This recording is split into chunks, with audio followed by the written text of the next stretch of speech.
Some people get rich through hard work and extreme talent. You could also rob a bank, or you could get really lucky, like the people we're about to meet in this video. Here's 10 extremely lucky discoveries that made people filthy rich. Before we get started, make sure to subscribe so you can discover some super interesting information every day. Number 10. The Wall of Coins.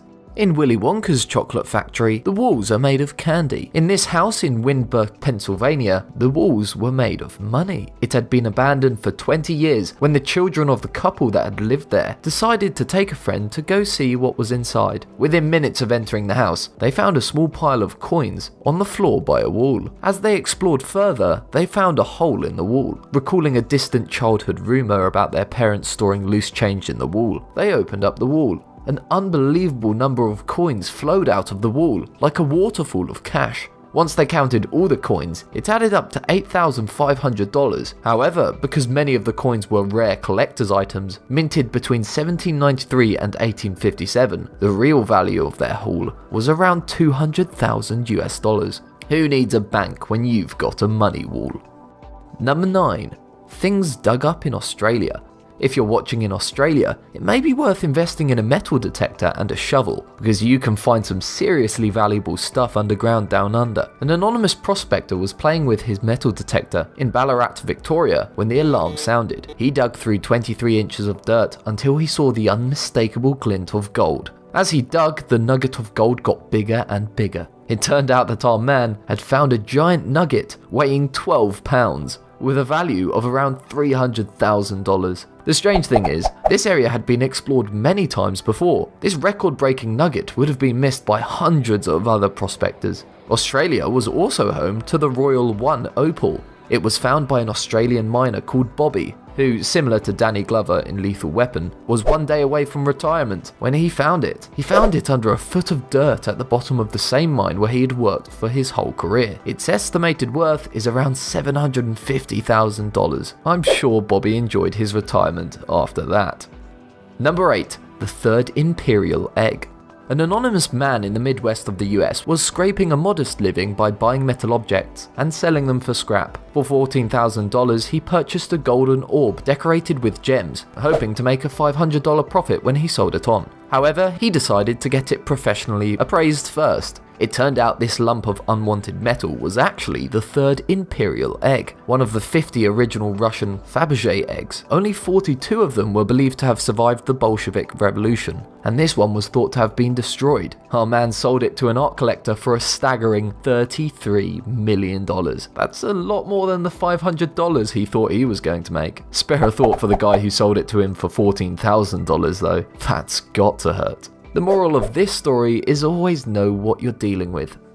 Number 7. Mo money, mo problems. This is a story of how greed can cause a large fortune to turn into a small fortune pretty quickly. It's also another story of a wall full of money. In 2008, builder Bob Kitts was smashing up a bathroom for his old school friend, Amanda Reese, when he found 2 large medicine chests hidden in a wall. He opened the chests, and to his surprise, they were full of envelopes. Each one had a $50 bill in it. The envelopes were addressed to the P. Dunn News Agency. All in all, there were $182,000 in there. The 2 old friends were initially thrilled, but that's where their trouble began. Reese offered Kitts 10% of the money, but he wanted 40% and sued her. The estate of the P. Dunn News Agency found out about it, and they wanted a piece too. Eventually, a judge split the money between Reese, Kitts, and 21 descendants of Mr. Patrick Dunn. I bet the 2 friends wished they'd kept their mouths shut now.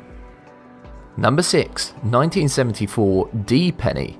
When he died, a Denver Mint employee left his son Randy a small coin collection. Randy kept this handful of coins in a sandwich bag, and after he moved from Denver to San Diego, the bag stayed in his car for over a month. Nearly 20 years later, Randy came across the coin bag again and decided to show it to a professional appraiser. The expert was impressed by a particular silver penny, and after a bit of research, found that this was a 1974 D penny. This penny was made of aluminium and was part of a test batch of only 10 coins. It was thought that all 10 were destroyed after they were found, and they wouldn't work in vending machines, but this one still remained. It was valued at $250,000. Unfortunately for Randy, the government got involved, saying the coin was actually their property. After a legal dispute, the rare coin is now displayed in a museum. Now that we're halfway through, let's have a trivia question. Take a look at these photos of equally amazing discoveries. What are they? Stick around till the end of the video and see if you're correct. Number 5. Rare paintings. What's in your attic? Mine's full of a load of junk. So was the attic of Norwegian businessman Christian Nikolai Mustad, or so he thought. In 1908, Christian bought what he thought was a painting by Vincent van Gogh. However, art experts at the time told him they'd actually bought a forgery because it was not signed. Incensed, Christian banished the painting to his attic, never to be seen again. When Christian died, his descendants discovered the painting and found out more about it. In 2011, art experts decided that this painting, called Sunset at Montmajour, was the real thing after all, and it was worth around $50 million. While not as famous as Van Gogh, Martin Johnson Heade is renowned in art circles for his flower paintings. In the 1990s, an Indiana man was playing Masterpiece, a board game about art. One of the questions in the game showed a picture of a painting that looked remarkably similar to one that was on his wall, covering up a hole. It had been there for years and cost next to nothing. Curious, he contacted some art experts. It turned out this hole cover was a lost painting by Heade and was worth $1.25 million. You can buy a lot of filler with that. Number 4. Action Comics number 1. What is it about walls? So far we've found coins and treasure chests hidden in them. Here's another one. Action Comics number 1 was published in 1938 and is the holy grail for comic book collectors, as it features the debut of Superman. Only around 100 exist, and a top condition copy is worth more than $2 million.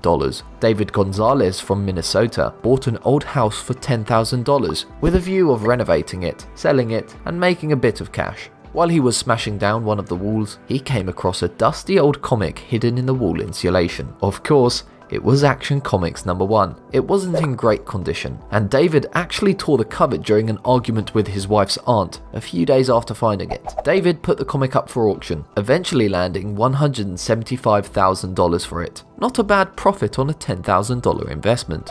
Now where's my sledgehammer? I've got some walls to smash.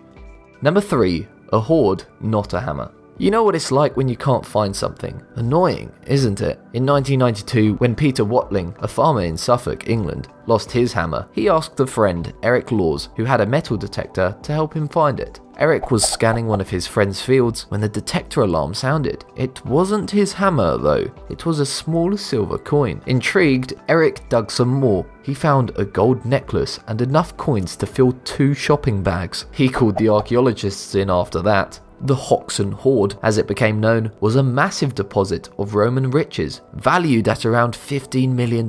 They found a chest containing 15 gold bracelets, a silver bust of a woman, and over 1,000 gold coins. Most of the find is now on display in the British Museum. Eric was rewarded with $2.3 million, which he shared with Peter. I don't know if they ever found the hammer though. Number 2. The Declaration of Independence.